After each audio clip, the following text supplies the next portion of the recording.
Olá, meu nome é Beatriz Beltrão e estamos de volta para mais uma edição do Figurar. E hoje o nosso repórter Alisson Araújo irá retomar o passado, resgatando a partir das trajetórias do artista, cantor e performer João Ulisses Filho, mais popularmente conhecido como João do Crato. Ele vai contar pra gente histórias sobrenaturais da região sul do estado do Ceará, e relembrando também a contribuição de personagens marcantes para a construção de memórias do Cariri. Além disso, para complementar as histórias de João do Crato, nesta entrevista será abordada a infância, a adolescência e parte de sua vida adulta, que foram sob a tutela do regime militar, instaurado em 1964 até 1985, contando assim com histórias sobre vivências daquela época nesta região. Confira a seguir.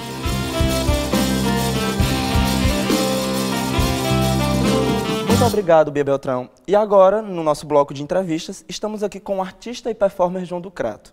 Muito obrigado pela sua presença, João. Uma das questões mais importantes de início é você falar um pouco sobre sua carreira, sua cena artística, relação de cultura aqui no Cariri. Legal, eu estou muito agradecido, Alisson, pelo convite. É muito legal estar aqui fazendo essa fala. Eu sou uma pessoa que sempre eu digo que eu fui agraciado por ter estado sempre na minha vida nesse território do Cariri, porque aqui foi o grande laboratório, o grande palco que eu escolhi a Divina Providência escolheu para que eu estivesse aqui. E as vivências foram muito grandes desde criança, né? Então eu tenho um aprendizado muito legal em convívio com a tradição, com a cultura popular e com as revoluções que aconteceram nessa região durante esse século passado e este século agora que se inicia, né? E para mim, assim, todo o meu aprendizado ele está muito baseado nessa história do Cariri, né? Nas feiras livres, nos repentistas, nos violeiros, nos rabequeiros, nos artistas performer, no teatro, na dança, na música, na literatura, enfim. Tudo isso, todas essas linguagens, né, artísticas tiveram uma influência muito grande na construção do João do Crato, né, dos palcos, né, que eu vivenciei na infância, nas casas de farinha, nos engenhos de cana, né?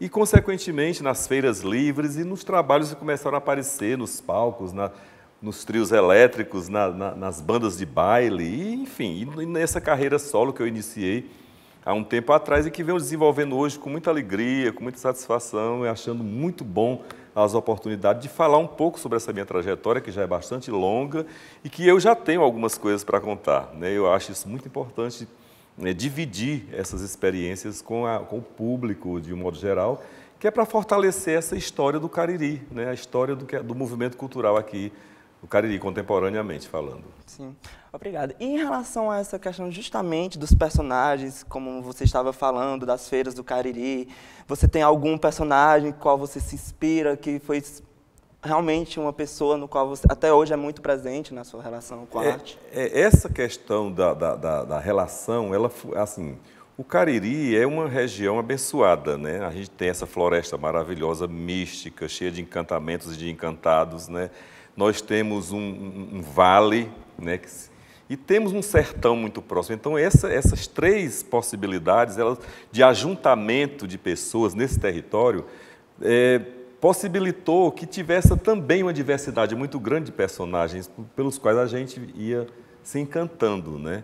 E eu costumo citar, assim, na minha fase menor de criança, eu acho que o grande encantamento era brincar, ser brincante nas lapinhas, né? Assim, você ser caboclinho, né? Você entrar naquele encantamento que são os dramas populares de fundo de quintal, onde as pessoas minimamente estendiam uns lençóis que serviam de cortina e abria-se esses lençóis e a gente mostrar cantigas, danças, impressões que a gente ia tendo já pela oralidade que estava vindo, que a gente recebia, né? A influência da oralidade é muito grande nessa da tradição, e esse talvez fosse um momento muito interessante. Aí tem as brincadeiras, né? Além disso, aí tem as brincadeiras de tomar banho no rio, de descer nas enxurradas dos rios, né? As brincadeiras, enfim, assim. E outra coisa muito importante é o convívio com, por exemplo, a questão da produção, né, do povo do Cariri. Quer dizer, na época, eu passei muito fortemente pelos engenhos de cana, né? eu morava numa área que tinha 4 ou 5 engenhos ou mais, você saía naquele encantamento, na bagaceira, naquele contato com as garapas, com o mel, tá entendendo? Os cambiteiros, né? Aquela poeira misturada com tudo. Aquilo era muito encantador, né? E as casas de farinha, a mística da mandioca, as mulheres raspando, as cantigas de trabalho, né? As colheitas, né? A debulha da produção agrícola era fantástica. Quando se plantava, se colhia, todo mundo para os galpões das casas, debulhar e contar histórias de Trancoso, escutar histórias. Isso é muito encantador, isso foi muito forte para a construção dos meus personagens que ainda hoje eu carrego dentro de mim. Né? Que eu não sei nem dizer quem foi tão importante, se foi Dona Cissa do Barro Cru, com a sua magia na Feira do Crato, rodeada de bonecos que ela construía, né, de barro, e ela mesma personificava, ela mesma dava fala e voz àqueles bonecos, e ela fazia um grande teatro onde os bonecos conversavam com a voz dela. Né? E ela era uma mulher maravilhosa que a gente ficava lá no pé da feira, do lado dela, só para se encantar com essa história. Né? E aí vinham os cegos violeiros, né? Vinha, né, as bandas cabaçais, né? Os rabequeiros, né? Aquela coisa do peixe elétrico, que os caras, para você pegar choque. No Crato tinha uns tipos muito interessantes, como o Tandô, que era era um senhor baixinho, meio entroncado, que andava todo enfeitado, e ele tinha um cinto que pegava toda essa parte, ele pendurava mil coisas, e ele pendurava uns cheiros que ele mandava para você cheirar, principalmente a criançada. Ele tinha as crianças eram muito encantadas com ele, e ele abria esse frasco e mandava você cheirar, e era um cheiro tipo uma amônia, que você dava uns brancão, e ele dizia que era mijo de moça. Né? Então tinha esses encantamentos muito legais, né? Os ébrios, né? As serestas. Era uma relação muito forte com o encantamento e com a magia. Muito, sempre muito forte. Eu acho que pela essa floresta, né? Pela antiguidade da região, pelos índios cariris que habitaram aqui, pelos negros, as comunidades quilombolas que os negros estavam nos engenhos, né? Então, assim, isso foi muito bonito. Nas cantigas de trabalho, né? Que você escutava, você estava aqui em casa e de repente escutava um canto quando você saía encantado. Aí chegava, tinha um adjunto dentro de uma roça de mulheres e homens colhendo algodão e cantando, plantando e cantando. Então isso era muito encantador, né? Muito interessante. Então digamos que essa magia, esse encanto seria algo importante para a cultura popular que hoje está se perdendo, talvez, nessa indústria mainstream. A resistência, né? Eu acho que nós temos numa região resistência, que tem uma resistência muito forte, é tanto que o Nordeste, o centro do Nordeste é o Cariri, e aqui é onde estão, por exemplo, por assim dizer, agrupados o maior número de grupos de tradição. Você chega aqui em Juazeiro, tem uma infinidade, você vai em Barbalha, vai em Crato, vai em Jardim,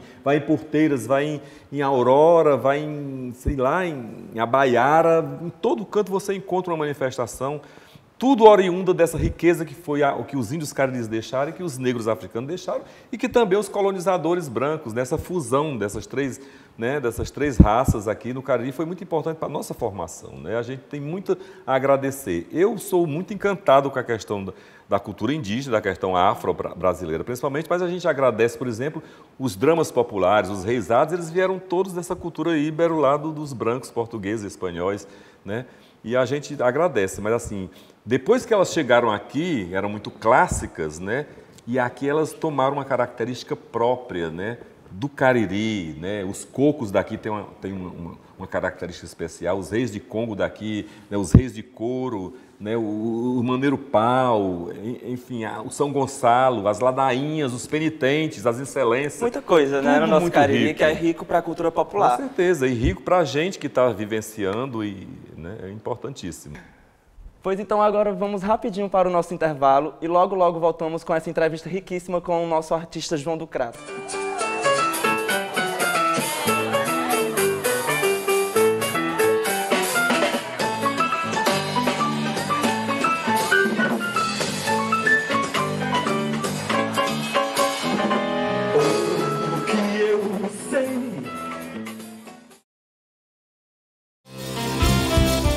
Estamos de volta com a nossa entrevista com o artista João do Crato. João do Crato, agora eu quero lhe fazer uma pergunta sobre sexualidade e desejo. Vejo que em todas as suas performances, principalmente nas performances anteriores, um pouco mais antigas, você utilizou sempre de muitas relações com a sexualidade, o desejo, nudez, lantejoula, e muitas relações que para aquela época, talvez, em relação à repressão militar, aos preconceitos e ao ódio, fosse um pouco complexo. Então, como era para você ser um artista tão... que realmente... uma performance muito rica naquela época? Eu acho que assim, a gente recebe um dom natural que a gente não sabe de onde. E assim, eu desde muito criança, eu sempre tive essa coisa da irreverência, né? Eu sempre fui diferenciado.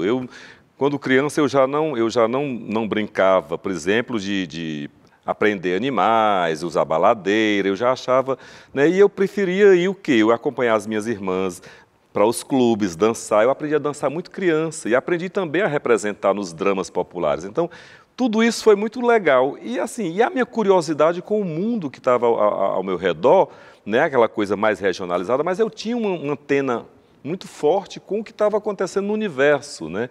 E quando começou a Revolução propriamente dita sexual, depois da Segunda Guerra Mundial, a Guerra do Vietnã, todo aquele descontentamento que a juventude estava passando, né, querendo coisas novas, querendo fugir um pouco daquela coisa careta, rotineira, que as religiões impunham, que o sistema impunha. Então, assim, tudo isso eu acompanhei muito de perto, e o Cariri foi uma rota muito precoce desses mochileiros, né? E eu, na minha adolescência, convivi tanto com mochileiros que passavam pelo Crato, pelo Juazeiro, e que ficavam alguns dias, né? E que essas pessoas tinham informações interessantes, porque eles vinham do mundo inteiro, né? E tinha também a questão, né, do movimento hippie, né, que estava associado a essa questão das mochilas, e o movimento que estava aflorando no Brasil, pós-Bossa Nova, pós-Jovem Guarda, que era a Tropicália, né, que era o pessoal do Ceará. Foi quando começou a surgir as performances David Bauer, Ney Matogrosso com Secos e Molhados, enfim, e essa coisa... Eu me identifiquei de imediato com essa história, né? Assim, eu digo, pô, é isso aí que eu almejo, porque eu tinha uma corporalidade já bastante forte nessa questão de eu ter dançado nos grupos, né, nas tradições, de ter acompanhado todo esse processo corporal das mulheres quando iam lavar roupa, né? Então, tudo aquilo eu colocava na minha ideia e dizia, isso aí eu vou levar para o palco.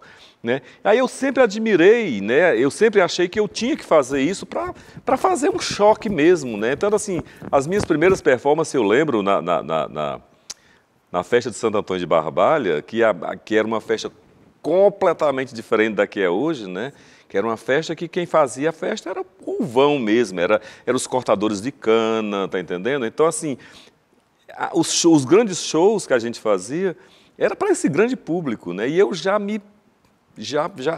recebi críticas de alguns, mas sempre as pessoas aplaudiam bastante, porque era uma coisa diferente, né? Eu já tinha uma ligação muito grande com essa coisa da performance, da pouca roupa, ou do brilho, ou de usar o corpo como uma coisa muito importante ligada ao canto, né? Então, assim, eu sempre gostei, né? E essa questão da sexualidade também é muito louca, porque as pessoas imaginam coisas inenarráveis sobre a sua pessoa. Quando você se expõe nesse sentido, as pessoas têm uma curiosidade de saber, né, o que é que você faz, o que é que você, né, o que é que tem por trás daquela pessoa. E as pessoas tinham sempre muita curiosidade para saber, né, qual era a minha, com quem eu namorava, E isso é muito interessante. E às vezes a gente conversando depois com as pessoas dizem, olha, João, eu me aproximei de ti porque eu tinha uma curiosidade de saber se tu era uma pessoa que arrebatava corações. São aquelas coisas que, na verdade, nem são, né? A intenção não é essa. A intenção é de fazer a revolução como um todo, né? A questão da sexualidade, ela é muito particularizada. E a gente que fomos muito reprimidos, né? Hoje eu fico felicíssimo quando eu vejo a proliferação, né, de gêneros que está surgindo na nova sociedade, né?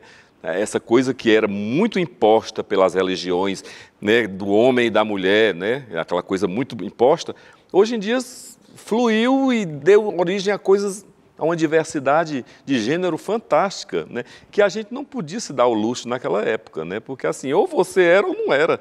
E as pessoas não perdoavam, né? As pessoas eram muito críticas e assim, a gente recebia muita crítica no cotidiano, né, da rua, porque, na verdade, eu nunca quis bancar um artista que fosse diferenciado. Nesse sentido, eu estava no meio do povo e eu queria ver essa reação mesmo, era do povo. Qual era a reação que o povo tinha ao ver ali um artista que estava ali, convivendo no cotidiano, andando pelas ruas, estudando nas mesmas escolas.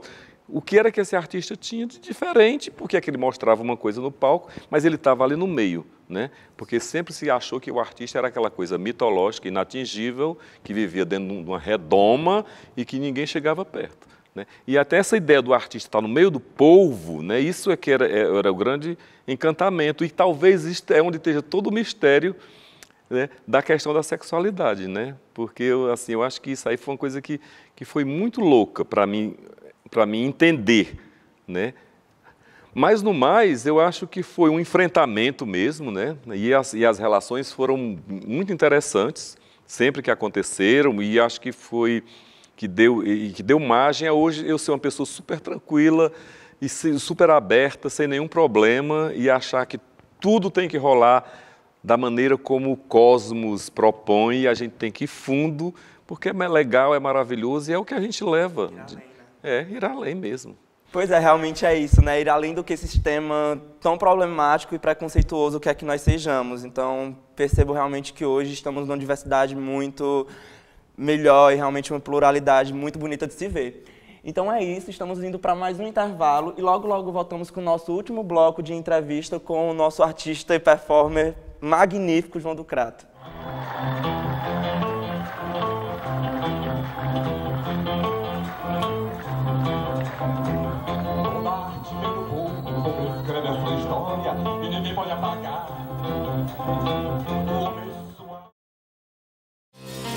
Estamos de volta com o nosso último bloco dessa entrevista riquíssima. Inclusive, até já estou bem triste com esse final dessa entrevista.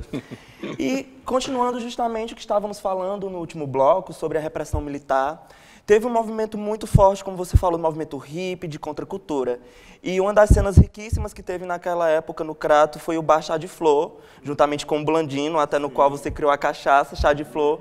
E eu queria que você falasse um pouquinho sobre essa relação da cachaça e do bar. Eu acho que o Chá de Flor foi um movimento cultural fantástico no Crato. Ele surgiu a partir dessa pesquisa muito rica que Blandino tinha de convívio com raizeiros, que ele advém de uma família de ciganos, de bruxos e tudo mais, e ele tinha uma curiosidade muito grande com essa questão das ervas que curam a bisavó dele, a avó dele, ele vem de uma... E assim, a gente conviveu muito na época de criança, e assim, quando a gente resolveu aliar essa coisa da cura através da medicina natural e do rock and roll, que era o grande lance da época, aí foi criada a cachaça, a banda de rock e toda a bruxaria que tinha os chás que encantavam as pessoas por onde a gente passava, né? Porque era um tripé, né? Cachaça, rock and roll e medicina natural. E bruxaria. Né? E o que seria essa bruxaria? Essa bruxaria já seria essa coisa do mago, de você ter experimentado muitas possibilidades, né, na vida e ter tirado a essência dela, né? Assim, quando você lida com essas ervas, quando você lida com a sabedoria popular, com os bruxos raizeiros, eles vão te passando coisas, as benzedeiras, as rezadeiras, as parteiras, as cachimbeiras. Quando a gente lida, eu tive o prazer de lidar, a gente vai tirando uma essência muito forte desse povo. Esse povo, eles te passam isso na vivência natural, eles não te escondem nada, né? Eles te passam aquilo como uma verdade absoluta e você vai se envolvendo e você vai se impregnando dessa sabedoria. Então, assim, nesse período, o movimento Chá de Flor foi enriquecedor. A gente estava em plena ditadura militar, a gente sofreu muito baques, Blandino tinha nós tínhamos todos uma juba muito grande e Blandino teve a sua juba cortada de faca pela polícia, a gente levou muito telefone, levou muita porrada, a gente não podia nem estar junto na rua, que eles mandavam dispersar, e se não dispersasse, jogava no camburão sem nenhum problema, assim, para eles eram violentos, a gente tá, né, assim, essa questão da ditadura militar foi terrível, como está sendo terrível essa nova ditadura que está sendo imposta agora no Brasil, né, que é uma ditadura da burrice, da idiotice, né, aliada à violência também. Então, assim, foi um movimento, o Chá de Flor foi um movimento revolucionário muito forte, que deu uma característica muito legal na região do Cariri, porque nós tínhamos jovens, nós tínhamos um coronelismo muito forte aqui na região, né? E as pessoas que eram descendentes desse coronelismo estavam indo de encontro a esse coronelismo. Então, aconteceu muita loucura com os filhos dos coronéis, né?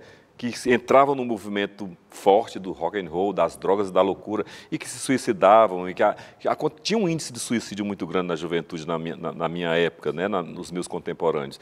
Tudo isso fruto dessa loucura. O surto do HIV, né? E também logo depois, né, porque aí o HIV veio logo depois dessa libertinagem sexual que o Woodstock, que está fazendo 50 anos esse ano, que foi o maior festival que se propôs a ser um festival de rock bem careta e transformou na coisa mais louca e desbundante, porque as pessoas, era um movimento capitalista que não conseguiu captar nada, porque as pessoas invadiram a fazenda e começaram a tirar a roupa e a fazer sexo grupal, e a cantar, e a dançar, e a escutar Jimi Hendrix e Joan Baez, escutar, tá entendendo? Joy Cooker, 10 Years After, e isso foi uma revolução fantástica dentro de uma fazenda, né? Quebrou todos os paradigmas da loucura. Então, tudo isso, na época, foi muito forte. E isso se juntava e foi criando uma crosta de resistência, né, que hoje impulsiona essa nova realidade que nós temos hoje em dia, né? Essa diversidade, o movimento negro, o movimento indígena, né? As pessoas, né? As mulheres, todo mundo se reunindo para fortalecer com as suas reivindicações por cidadania, por direito, por liberdade, principalmente, de expressão, né? Inclusive, lembrando sobre esse assunto e essa temática de repressão, tempos atuais, um gancho com a nossa atualidade, eu lembro de um comentário que eu vi recentemente, uma publicação, que a publicação diz o seguinte: qual é a anestesia para a cirurgia na alma? E João do Crato responde: um pico de amor incondicional nas veias. E eu queria saber um pouco sobre esse comentário em relação principalmente ao que nós estamos vivendo na nossa atualidade. A gente está vivendo um momento muito difícil. Quando eu falei isso para essa pessoa que perguntou, né, eu quis associar justamente essa coisa revolucionária que foi a minha época de garoto, né, dos grandes picos, né, quando a heroína chegou, que nós não tivemos muita heroína aqui, mas a gente tinha outros picos aqui, né? As pessoas tomavam bastante, injetavam bastante nas veias, alguns psicotrópicos que apareciam inclusive nas farmácias e que era liberado porque as pessoas não sabiam que, na verdade, não tinha um policiamento em cima disso, porque, na verdade, eram medicamentos que, quando se colocava na veia, davam um barato. E isso foi muito forte aqui no Cariri, né? Então, quando eu falo nessa questão de um pico na veia, principalmente aí eu falo da questão do amor, né? Que eu acho que o amor é a grande revolução, né? Sempre foi e será, porque nós, na verdade, estamos aqui para amar essa vida e descobrir o que, através desse amor, a gente pode tirar de proveito. Aí, quando eu falo amar, eu falo num amor incondicional, um amor que abrange tudo, né? Como eu dizer, esse contato legal com a natureza, você se reconhecer como Deus, né? Não distanciar esse Deus, Deus está longe. Não, Deus está aqui, né? Com a natureza, né? Você se confunde diariamente com esse Deus. Então, na verdade, eu coloco esse comentário sobre essa questão, né?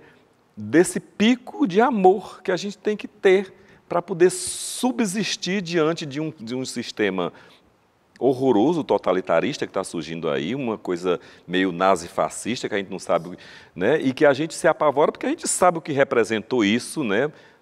Na época que aconteceu, principalmente o nazismo foi cruel, né? Os fascismos foram cruéis, os totalitarismos, e a gente não quer mais isso, porque a gente não está mais para isso, a gente está para a diversidade, para a amplitude, para o amor, né? pluralidade, para o amor, para a pluralidade, as coisas, né? Da felicidade, para as né? pessoas se relacionarem com muito mais liberdade, sem estar sendo pressionado por nada, porque essa questão do capitalismo, né? Ou que eu costumo chamar até o capitalismo, né? É terrível, tá entendendo? A gente não estamos aqui para acumular fortunas, as fortunas elas não são materiais, né? As fortunas são espirituais, a gente está aqui para crescer, para criar uma espiritualidade que nos conecte com esse sagrado maravilhoso que está aí, que dê oportunidade, inclusive, da gente ter oportunidade de se conectar melhor com a natureza, porque a gente não está mais, né? A gente deixou de ver as visagens, as assombrações, porque nós nem merecemos mais ver os grandes... Sabe, quando eu falo nas minhas conversas, que eu sou convidado, que começa a falar que eu vi muita coisa na floresta do Araripe, nas minhas caminhadas, as pessoas ficam encantadas, né? Porque a gente não merece mais ver, né? A gente precisa se reconectar com esse sagrado, com essa natureza, para poder a gente começar a ver as coisas que estão entre nós e que a gente não consegue ver, porque não possibilitamos mais, não damos passagem a essa questão, né? Aos nossos guias, aos nossos caboclos, né? Pois então é isso, estamos finalizando o nosso programa, infelizmente, porque essa entrevista está riquíssima, mas eu só quero agradecer a você por toda essa sua bela vivência e riqueza de cultura, arte, performance. Muito obrigado. Eu é que agradeço a oportunidade de estar aqui presente com essa juventude linda, guerreira, e que está aqui fazendo a diferença no Cariri. Viva a diversidade e viva a universidade que sai dos seus muros e vai buscar a sabedoria popular para se aliarem e fazerem a revolução. Obrigado, João. Tchau, tchau, gente.